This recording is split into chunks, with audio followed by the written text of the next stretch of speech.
Yo creo que la expectativa de un triunfo electoral de Andrés López Obrador como opción de la izquierda o como un administrador de la crisis que vive el país, pero con algunos elementos de sensibilidad social, pues sigue siendo grande, no solamente en México, yo creo que también en América Latina han tenido pues un seguimiento cercano de este personaje. De la Corte de la Haya. Con el presidente Sebastián Piñera de Chile, digamos, mantenemos nuestro compromiso de acatar y ejecutar este fallo de la Haya. Bueno, regresamos, doctor Eduardo Bueno León, en esta conversación contigo sobre la cumbre de CELAC, la Comunidad de Estados Latinoamericanos y Caribeños que acaba de tener lugar en La Habana, Cuba. No era el único tema, pero dado que te pregunté y comentamos sobre el resolutivo judicial de la Corte Internacional, donde Perú y Chile dirimieron este conflicto pues, de mucho tiempo, te pregunté que si te había gustado como resolución judicial y dices que sí, bueno, que resuelve, pero que puede crear otros problemas. Déjame regresar al punto. ¿De qué estás hablando?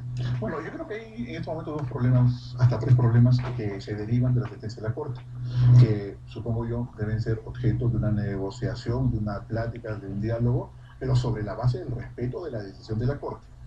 Entonces, un primer tema ahí es que al fijar la Corte como límite, pues lo que se llama en el contencioso el hito 1 y el paralelo, automáticamente 3 hectáreas de territorio peruano de la provincia de Tacna aparentemente quedan debajo de ese paralelo.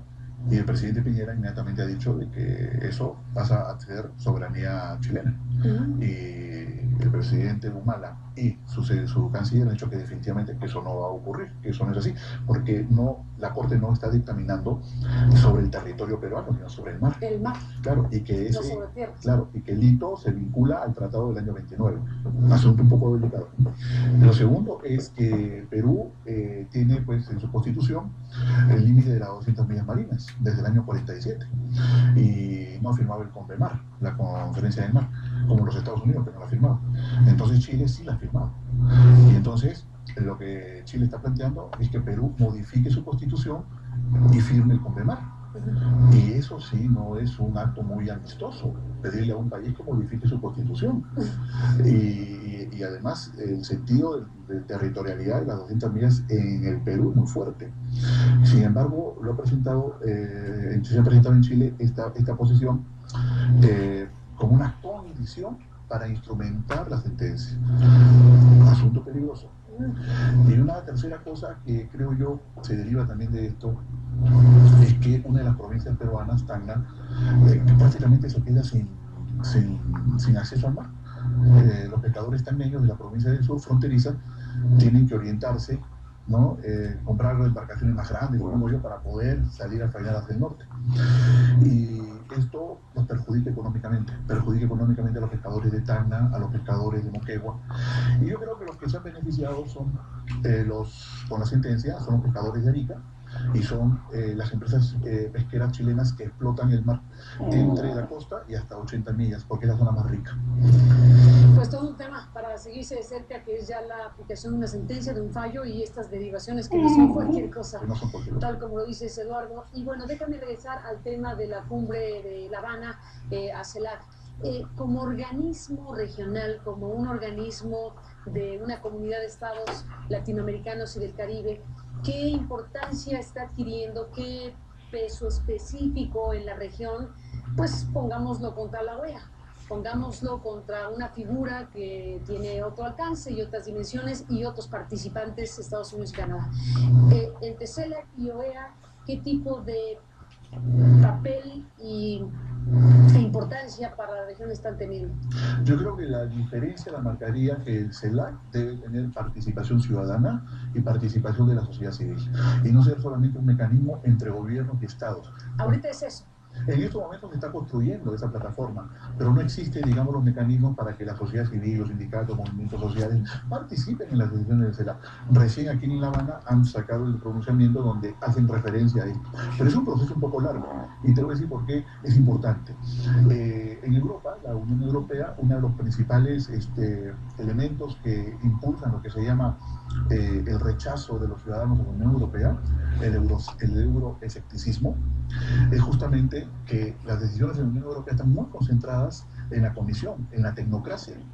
Y los ciudadanos europeos que se oponen o que critican y cuestionan a la Unión Europea, que no son pocos, estamos hablando de un tercio aproximadamente, básicamente reclaman la poca participación. La Comisión no consulta a los europeos sus decisiones fundamentales. Entonces, yo creo que en este desarrollo político que se ha dado en todo el mundo desde que se dieron las transiciones, no se está considerando que es fundamental la participación ciudadana en los procesos de integración. Y en América Latina creo que el CELAC haría la diferencia con la OEA, y parece que por ahí va con los acuerdos que han tomado, de comenzar a crear los mecanismos para que se dé esta participación. La OEA es básicamente un foro institucional entre Estados y gobiernos, donde los Estados Unidos y el Canadá tienen, por llamarlo de alguna forma, cierta calidad de veto, oculto, tácito. Las decisiones que se toman en el seno de la OEA muchas veces han venido condicionadas por la presión de la Unión Americana y sus intereses específicos. Aún así, la OEA, con los gobiernos nuevos que surgieron en la última década, tomó algunas decisiones, ¿no? Como por ejemplo retirar la expulsión de Cuba, ¿no? Con la oposición de los Estados Unidos. Pero bueno, son, digamos, es un foro que yo creo que tampoco hay que decir que hay que jubilarlo, no, de ninguna manera. La OEA tiene que estar ahí. Es el foro con la cual América Latina, Canadá y Estados Unidos interactúan. Pero está el foro latinoamericano, que sería el CELAC, que además tiene antecedentes desde el Grupo de Río, Grupo de Contadora, Grupo de Río, etcétera, ¿no? Donde los latinoamericanos discuten los temas. Y voy a poner un ejemplo. Se tomó el acuerdo de Puerto Rico en el contexto del CELAC. Si hubiésemos estado en la OEA, los Estados Unidos lo hubiese vetado inmediatamente. Claro, pero en el CELAC ya se planteó. Vamos a ver la posición de colonialidad que hay en Puerto Rico, el reconocimiento de que los puertorriqueños están en una situación colonial. Eso pues era inadmisible en el contexto de la OEA, pero en el CELAC ya se acordó. Va a ser uno de los temas. Uno de los temas de la agenda. De la agenda del CELAC. Déjame, bueno, importante sin duda, y sí, tienes razón, eso en la OEA hubiera sido impensable, en efecto. Así es. Después de la pausa, doctor Eduardo Bueno, regresamos en la parte final.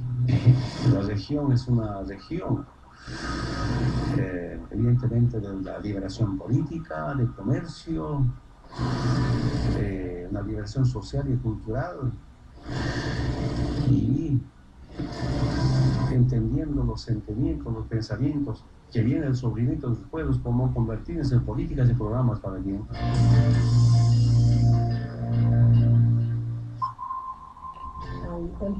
Yo enfaticé la importancia de tener un mayor papel para mejorar los derechos humanos y promover espacios para que los ciudadanos tengan derecho a reunirse pacíficamente y asociarse, y traté los casos de detenciones arbitrarias que ocurren en Cuba. Bueno, regresamos, Eduardo Bueno León, en esta conversación sobre CELAC y sobre la Cumbre de La Habana. Bueno, hay muchas cosas ahí que se pueden seguir discutiendo y analizando, pero bueno, hay muchos puntos, unos más importantes que otros, como puede pasar en un documento tan amplio de 80 y tantas especificaciones, de lo que acordaron, de lo que se dio, de lo que has contado. ¿Qué más remarcarías? ¿Qué otras cosas importantes encuentras de esta reunión de presidentes? Gestión integral de riesgos naturales. A ver, ¿qué es eso? Gestión integral de riesgos naturales. Es decir, hay una visión de que los desastres naturales en la región, y es una visión que recién está siendo reconocida, pero cuando uno lee la historia de América Latina, uno encuentra que los desastres naturales han tenido consecuencias políticas. Han puesto en marcha a veces revoluciones, han puesto en marcha a veces golpes de Estado, procesos democráticos, sustitución de gobierno.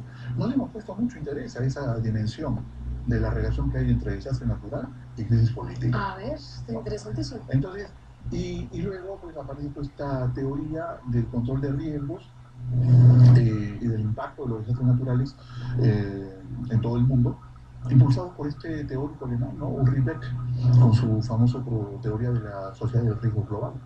Él pues tiene esta idea que ya no estamos nosotros en una área y en una etapa de conflictos entre clases sociales, sino que los conflictos en el futuro puede ser por el reparto de los riesgos, desastres naturales o contaminación ambiental. Los presidentes en el CELAC han estado debatiendo estos puntos preparados por sus asesores, sobre todo lo que es la contaminación ambiental. En los últimos 10 años de crecimiento económico en Sudamérica, sobre todo en Perú y en Colombia, Brasil, el impacto negativo de la explotación minera ha sido tremendo. La contaminación de lagunas, de ríos, ¿no? La contaminación de valles. Y en Brasil y en Argentina, pues la explotación soyera con productos modificados también podría estar generando. Y a lo mejor en tus datos tendríamos que incluir México, que en los últimos años ha tenido un desarrollo minero fuerte, con consecuencias similares. Y en el caso de México mucho más grave, porque por lo menos en Perú y en Colombia existe la información cuantificada. Y aquí no. La intuición de que algo malo está pasando aquí, en el ambiental. En YouTube ves uno que otro video que se logra colar, pero aquí con este asunto de libre mercado y que no hay regulación sobre las inversiones se ha dejado hacer. El hecho de que hay mucha contaminación por el crecimiento económico y sobre todo por la industria minera y la deforestación, ¿no? Son los dos grandes problemas. Y la contaminación del aire en las ciudades latinoamericanas. Bueno, entonces ahora se acuerda introducir el tema en la agenda, porque no es un problema que pueda ser resuelto por países, porque es un problema que vincula inversión extranjera, que vincula comunidades locales, que vincula incluso fronteras y que vincula la relación entre países. Y entonces se va a hacer una especie de mapa, de agenda de riesgos, ¿no? De riesgos ocasionados por la contaminación ambiental, a efectos de que se tomen las medidas preventivas más adecuadas, que yo supongo luego impactarán en una legislación dentro de un esquema, por eso te decía, ¿no? Post-chavismo, de que el trato con la inversión extranjera debe ser de regulación en el tema medioambiental, ¿no? Y no así tan de confrontación. Entonces, creo yo que este es un acuerdo importantísimo. Sí, de regulación más que de confrontación, de lo que se trata de que se atempere el asunto y se vaya disminuyendo. Exactamente. Lo que hoy ya está registrado. Y además ahí con el reconocimiento de la participación de las comunidades, porque hay un problema también. La Organización Internacional del Trabajo, el famoso convenio 169, me parece recordar, obliga a los gobiernos a consultar a las comunidades cuando se hacen inversiones. Y eso es algo que no ha estado funcionando bien. En el caso de Perú, con el tema de Conda, ¿no? Y en Cajamarca, no se ha hecho todavía la consulta, porque ya Tacona, la empresa que quiere explotar, sabe que si se viene la consulta la pierde. Entonces, este tipo de situaciones yo creo que van a ser por fin estructuradas, ¿no? En un marco general global para que los países comiencen a tomar posiciones, legislaciones comunes, que es un buen paso para la integración, y yo creo que ese es otro de los éxitos de esta cumbre, ¿no? Que hay que reconocerlo. Muy importante lo que dices. Desde luego, Eduardo Bueno León, entramos en la parte final del programa y después de lo sucedido en esta cumbre, ¿qué perspectivas tendrías, o sea, para la siguiente cumbre, digamos, si los países que acudieron a la cumbre cumplen esencialmente lo que aquí se ha suscrito? ¿Qué tendríamos que ver en la próxima? Bueno, yo creo que básicamente una evaluación de los logros, ¿no? Porque ya sería la tercera cumbre y obviamente, si bien las dos primeras fueron de armado, de implementación del proyecto, yo creo que en la tercera tendría que haber ya una evaluación de cómo se está avanzando y de los tiempos, ¿no? Entonces, yo creo que hay que ver con expectativa y lógicamente hay que hacer un seguimiento. Y lo segundo es que la sociedad civil latinoamericana debe vincularse más a los acuerdos del CELAC, reclamar abiertamente su participación, ser consultados, crear las sinergias, como se dice en la administración, por ejemplo, entre ONGs medioambientalistas, entre ONGs de derechos humanos, entre sindicatos que trabajan, por ejemplo, en la industria automotriz, en Brasil y en Argentina, las mismas empresas, ¿no? Para ver la cuestión del salario, para evitar, digamos, las diferenciaciones salariales entre países que forman parte del mismo acuerdo. Eso es algo que se tendría que hacer también aquí en México. Entonces yo creo que es importante que reconozcamos que el CELAC está abriendo instrumentos y que la sociedad civil tiene que comenzar no solamente a reclamar a los gobiernos, sino también a reclamar su participación en los instrumentos de concertación y de intervención, que en este caso sería CELAC. Pues ahí está este comentario con el que cerramos esta conversación. Eduardo, gracias por acudir a nuestra invitación esta noche. A ti, Carmen. Gracias. Y hasta la próxima. Gracias al doctor Bueno León en esta charla. Y gracias a esto que nos permitió acompañarles en este programa. Hasta luego.